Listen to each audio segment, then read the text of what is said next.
Hey guys, welcome back to ChristinaLee.MeditationAU. I'm Christina Lee, and today I'm going to be walking you through how to make this beautiful stone mandala. So if you want to recreate this, I'm going to show you all the tools and the paints that you're going to need, and then we'll go through this step by step. So the first thing you're going to need is a mold.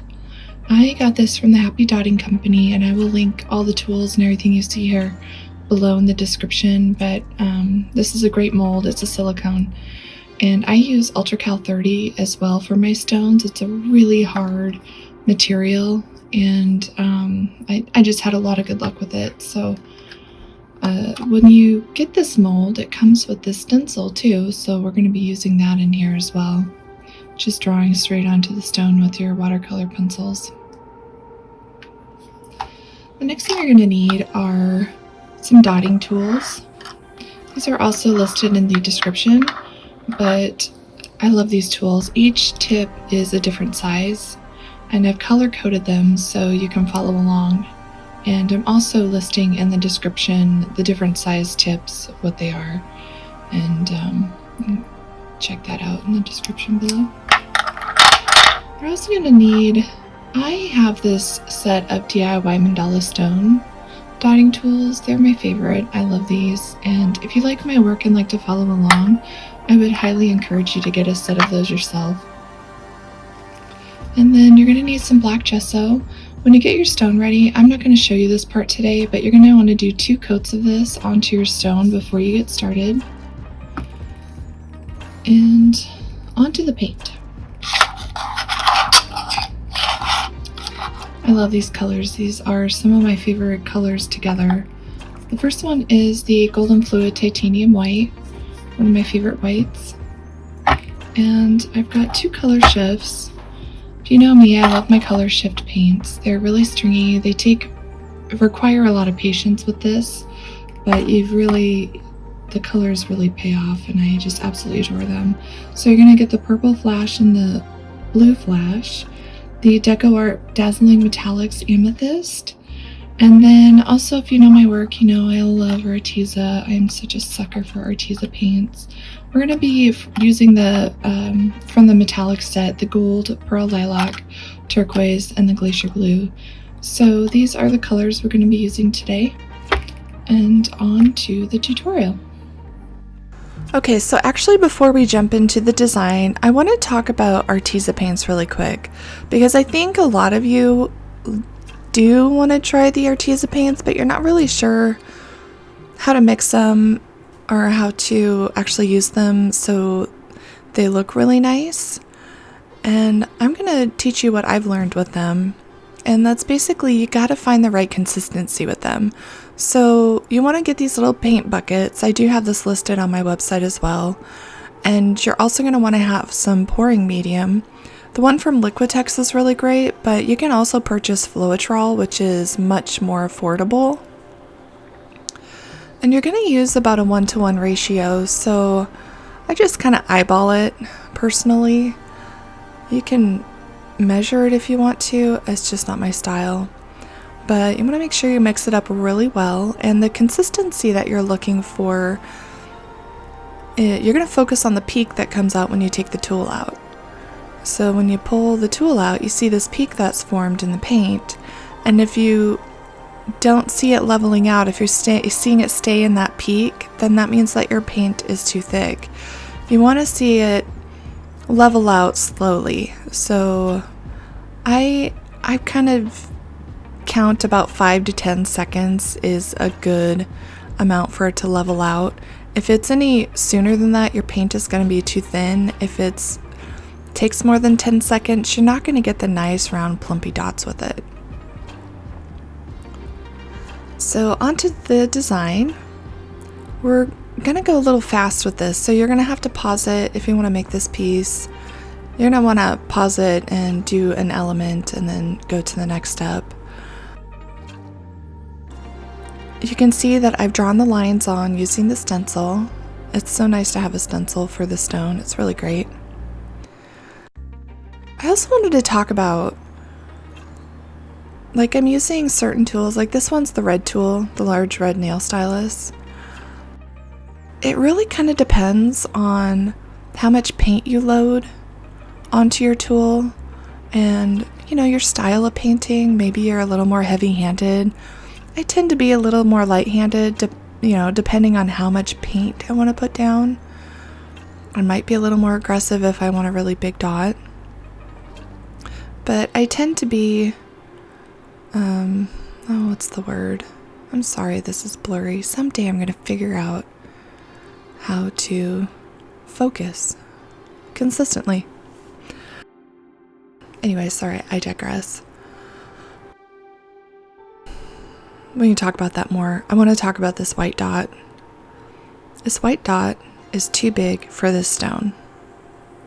If I were you, I would probably use a size like 10 or 11 just to make it a little bit smaller. I feel like it's squeezed and I feel like it's a little too dominating for the stone.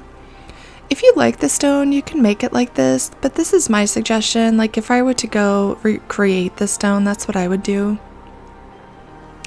But, you know, every piece isn't perfect and it's okay. So, you know, and you can also make it your own. So if you decide you want to do this not on a stone, but maybe on a canvas, like a 6x6 canvas might be really nice. But I think the stone is like a 3.5 inch diameter, maybe 4 inches. I don't think it's 4 inches. Somewhere around there though.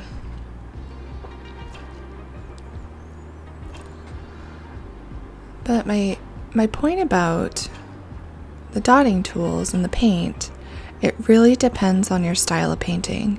So if you are working through this and you're seeing, gosh, it's not looking the same as mine, that's because we have different styles and we have different,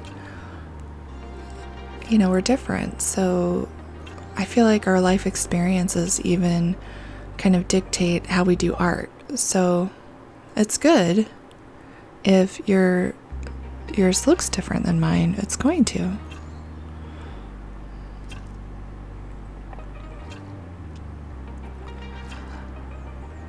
This is a take on my high frequency design that I did, and also the high frequency wave. Just as far as the colors go, I love these colors. They just make me so happy. And I could probably use these colors in every single piece. I don't know. The colors are very popular too, so I am just laying out some more base dots, bottom dots. What I've discovered is no matter what size base dot I'm doing, using the flat tools like the DIY tools is really helpful in making sure those dots, the base dots, are more level. Because sometimes when you have texture on your base dots, it's really hard to get a nice, beautiful, plumpy dot on as a top dot. And it's taken me a long time to realize that. And so I do it this way always now.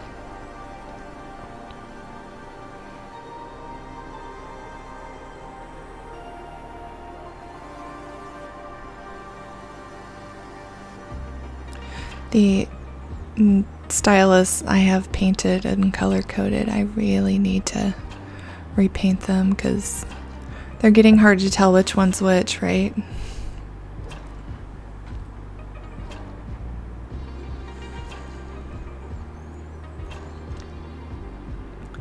This is the Color Flash, the purple Color Flash. I feel like this is such a magical color. It's a dark color, but it's also very bright. And that's what I really like about it. Like some of the dark colors, they're not bright, they kind of recede, but this one really jumps out at you.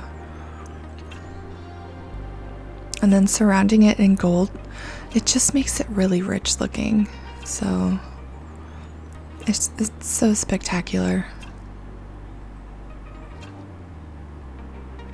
When placing the gold paint here, I'm being very light-handed When I say light-handed, that means that I don't have a lot of paint on the tip of it. Although I did have to reload on that one because I had a little too not enough paint. And I'm just being very careful. I may not even try to touch the tip of the tool to the stone, because I want those walked dots to kind of almost disappear around the piece, or that purple dot.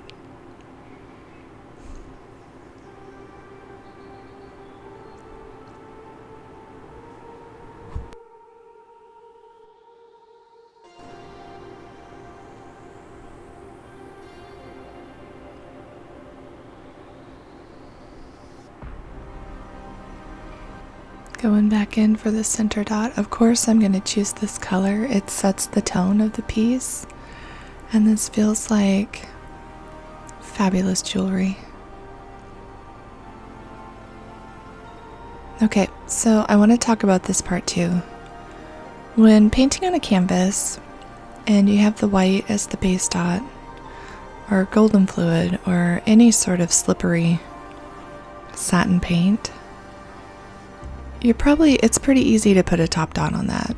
It takes practice, but when you're doing it on a curved surface, this paint wanted to really slide off of the stone. And it was very obnoxious. And you can't put as much paint as maybe you would like. This is the color shift.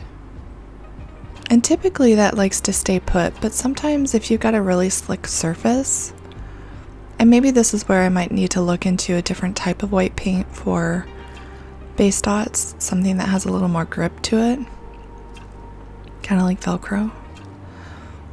But you can see like the dots are starting to slide over the edge a little, and I have to go in and fix those. Yeah, see, I'm taking those off, and I think there's one more that I have to remove. I'm gonna let the white paint think about what it's done for a minute as I paint the amethyst on here.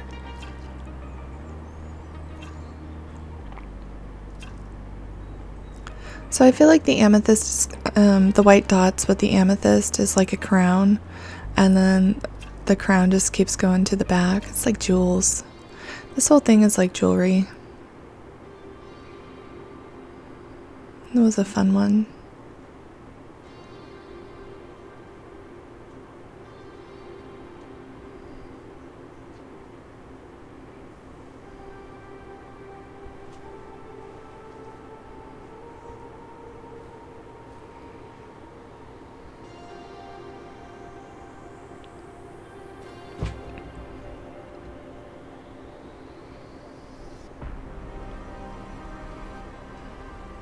So I wanted to show you how exactly I remove the paint. Get the tip of it a little wet, and you just kind of want to scoop it up with your Q-tip. And you want to let it dry really, really well before you go back in or try to put another dot on top of that, because if it's a wet surface on a slippery surface, it just turns into like, kind of like trying to walk on ice, right? You're just going to slip and slide everywhere. So let it hang out, let it really dry thoroughly, and try again.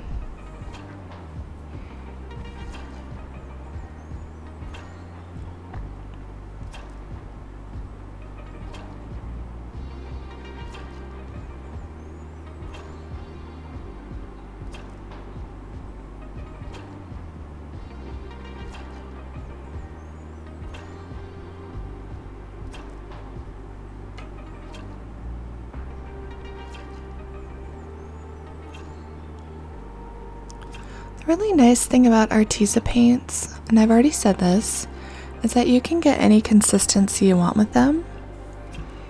And when painting stones, you want a little bit thicker consistency than maybe you would with a canvas. And that's because you're going to be painting around like an edge of something, and with the thicker paints, they're going to want to keep their shape a little better. So That's why I also like to use the color shift, because it's a thicker paint. It's just on the borderline of being too thick, but it didn't cross that line, so it's perfect. You can get these really beautiful round dots with, but it's also going to hold its shape and look really nice.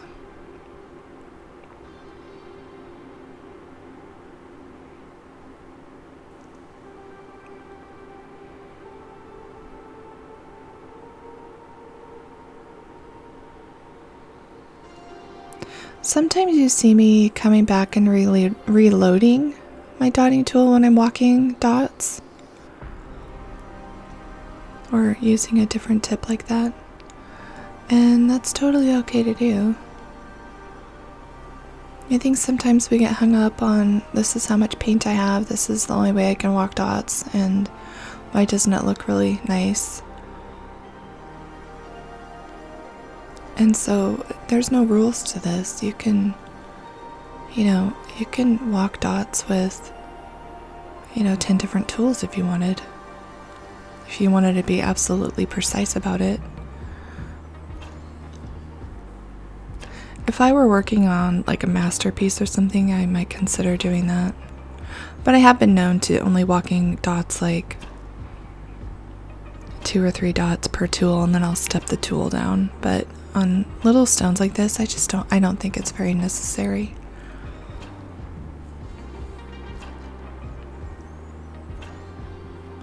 So here's a little tip. Don't put a whole lot of paint on your tool when you're doing this. You want to be light-handed, but you can kind of see I'm turning the tool just a tiny bit as I go down with the walking dots, because I don't want to reload my tool when I'm getting to such tiny dots, because then you're going to have like big fat wonky dots towards the bottom, right? So if you just turn the tool slightly, it will give you just enough paint to cover that section.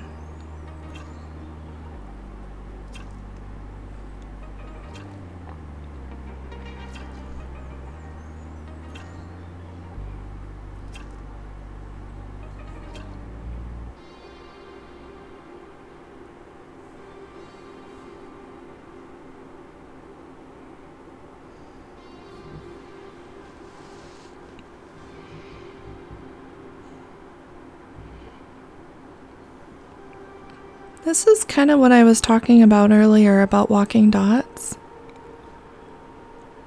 and coming in with the different sizes. I think especially for the bottom dots, which these are going to be, the base dots, it's kind of, to me it's easier to get a really nice dot when you do it this way, at least on the larger dots. I guess I cut that one off a little bit, but you can see where they're going, right? There you go. Kind of got a peek at that one. But I'm just stepping these down one size. And I feel like it gives me more control over the shape and the size, what's going on. Very consistent. And then I kind of feel like once you get to a certain size, like the 5 or smaller, when you can switch to the dotting tool, the nail stylus, because they tend to dry more flat with certain paints anyway.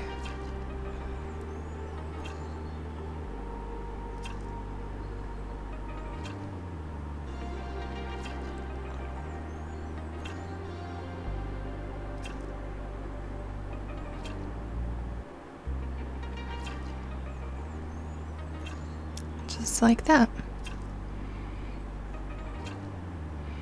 And it feels pretty seamless. Every once in a while when I'm walking dots and I do it this way, I get to this section of it and it's like, oh, I gotta really bring the size down a lot if I want to fit it on both sides.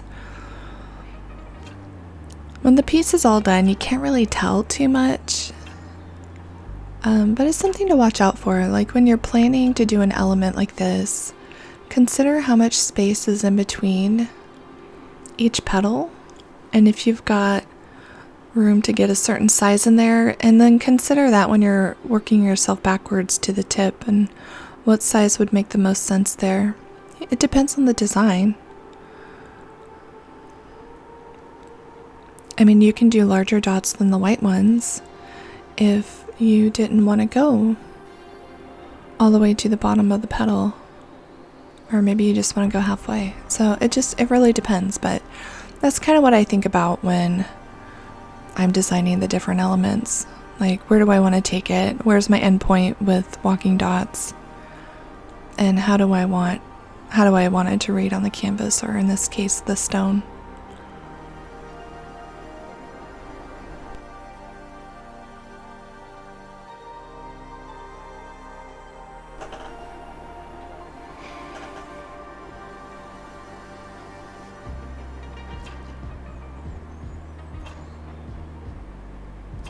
There was one color that I missed that I really wanted to get into this piece, and I kind of kicked myself for missing it.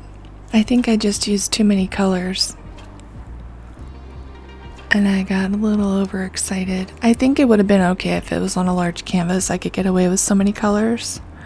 But if you want to throw in the Aqua Flash into this piece too, it's from Color Shift. It's going to look similar to the turquoise from the Arteza paints, but they're a little bit different. And I think it would be a nice addition.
So another way when I design, I like to rotate colors a lot. I don't like to have a lot of colors next to each other that are the same, or like two dark colors next to each other. I like to have kind of rotating light and dark. And then I also do that with the size of dots too. So if I have a lot of small dots in a place, to really give it a contrast, I'm going to throw in a large dot. So that's kind of what I'm doing here, to break up the space a little bit and to help your eye move around the canvas more.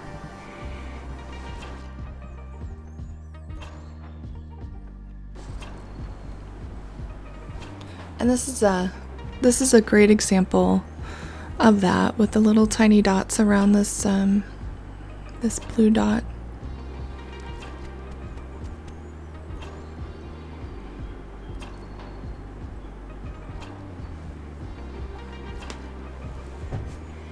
I also want to point out too that I speed these videos up 450%.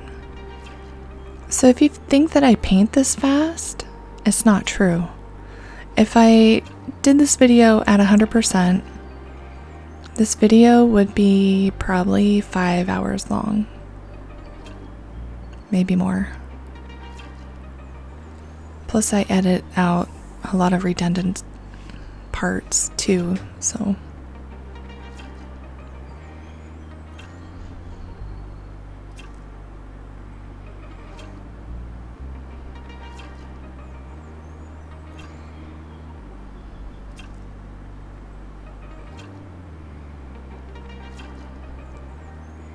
So this element, I really wanted the tip of this to be rounded, to be contrasting with the really pointy tip with the gold petals.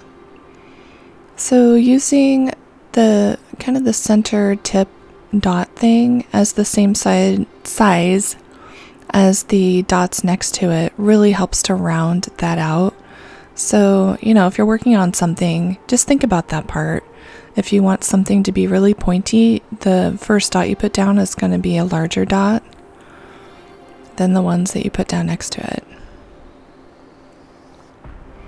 And this is kind of the same, like we're repeating. I really want this to be more of a curve than a point. Again, just more contrast.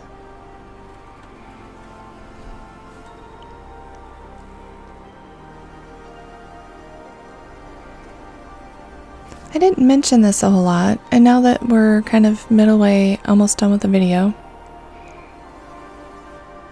I do have a Patreon page. If you like my work, you can follow me there. I have exclusive content, and I also do early release videos, so this is going to be released before it gets on YouTube. There's also no commercials on the videos on Patreon, so that's kind of nice to have, especially the no commercial part.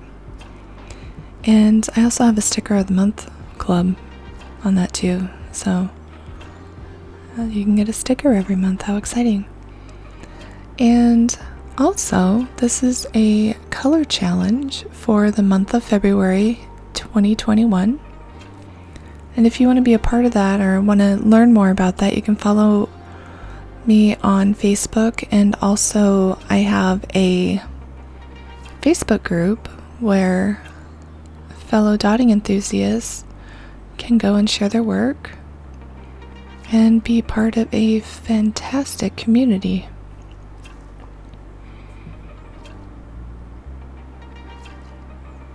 I also invite you to subscribe to this channel because I'd love to have more followers.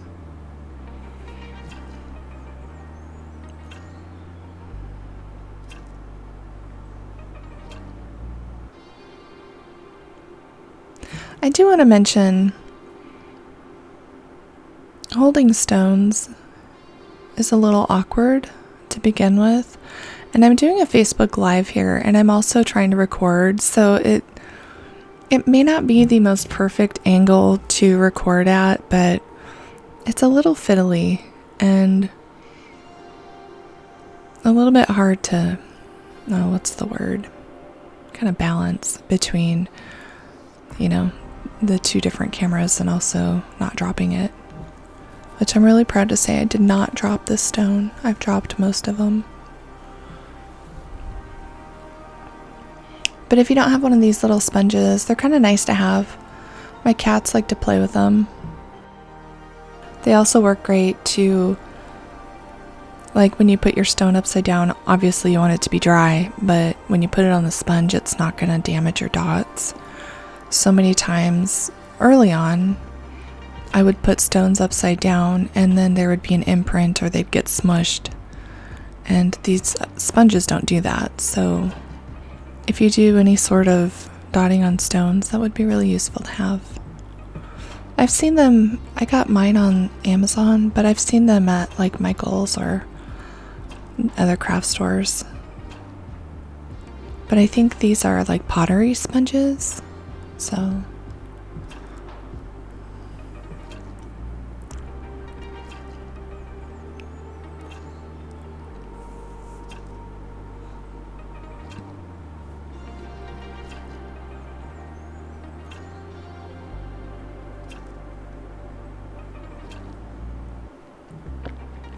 painting around curves is tricky, you guys. What you might want to do, if you haven't really done it very much, is to paint an element, let it dry, paint another element, let that dry, because you may have to come back, you may have to erase part of it,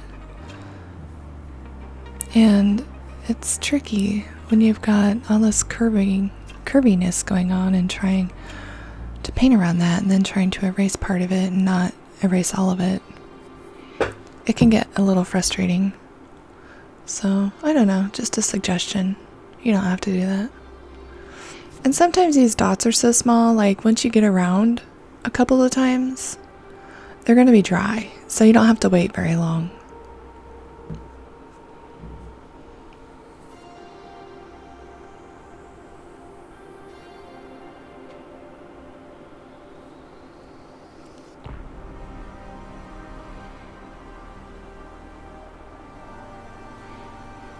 To me, on the stones, how you finish the stone is the most exciting part for me.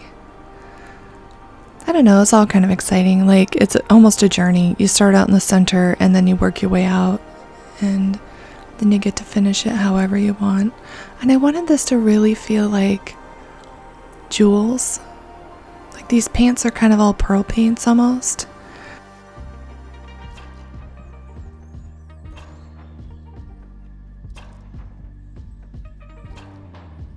I really wanted something that felt like jewelry. And I wanted something like a string of pearls or something, and they needed to hang off of something. So I really wanted to, like, this little unicorn horn made of gold is the perfect thing to hang jewelry off of. And who doesn't love gold?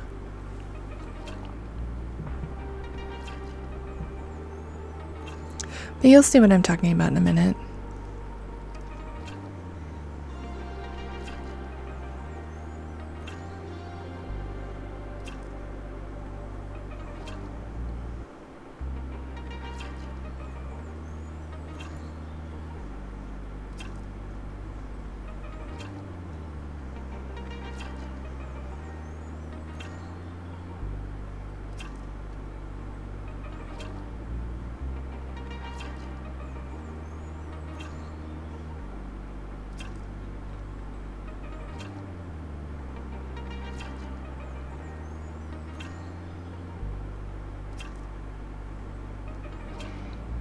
I wanted to show you this part. I am just eyeballing it, the shape. And my intention of the shape is to make it look like it's hanging down. And so I was trying to imagine what it would be like if I strung something from point A to point B. How would that hang? Like, if it was kind of a little bit tight, it would probably hang in this sort of way. So that's when I was drawing the lines. I highly recommend drawing the lines and, roughly following that. I used watercolor pencil for the lines, just very lightly. You don't have to go in really heavy with it. Another little tip too, when you're doing dots on the side like this, I personally really struggle to get a really nice dot that is big, fat, and plumpy on the sides without it sagging down or falling down. So I do a little bit, tiny bit of a flatter dot, and then you can see, like, as soon as I put it down, I kind of drag it up a little to encourage it to sort of dry flat. Gravity, So here's the second strand of pearls. This is the lilac. It's, I think, the lightest color in the palette, besides the glacier. Was it the glacier blue? Both of them are really pretty, but this one was like, just felt more dainty to me. You could do either one though. But I didn't have any of the lilac kind of in this area of the stone, so I thought it would look really nice. And they just sort of hang together. It reminds me of those, like, really old-fashioned chandeliers. I think secretly my personality deep inside is very feminine, very, I don't know, kind of jewelry like this. But I hate jewelry. I don't like to wear jewelry very much. And I don't know, I'm not very dainty. So maybe in a past life I was. So here we're just filling up some gaps. I feel like we're kind of just about done, but you can finish this off how you want. It's your stone. Do what you like. But if you have any suggestions, go ahead and leave them in the comments, and I appreciate you hanging out.